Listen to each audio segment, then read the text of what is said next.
SB19 at BINI umaabot daw ng 5 million to 8 million ang kanilang talent fee. Hindi nga makakailang ang grupong SB19 at BINI ay sobrang sikat na ngayon. Kaliwat ka ng mga shows mapa out of town at out of the country. Bukod pa riyan ay dumadami na rin ang kanilang endorsement.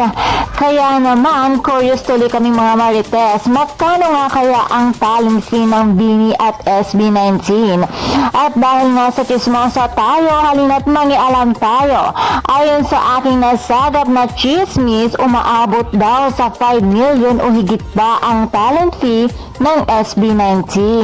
Habang ang BINI naman ay nag-range umano ng 8 million ang kanilang talent fee. Well, kung true man ito ay talaga namang deserve ng mga grupong ito, lalo na at sold out lagi ang kanilang concert ticket dahil talaga namang dinudumog sila ng maraming tao at nagva-viral pa ang kanilang mga kanta. Kaya naman pak na pak at wow na wow talaga. Mapapasayaw ka na lang talaga ng ginto at pantropiko kapag ganoon ang talent fee mo. And for more showbiz update, please don't forget to like, share, and subscribe my channel. Thank you for watching.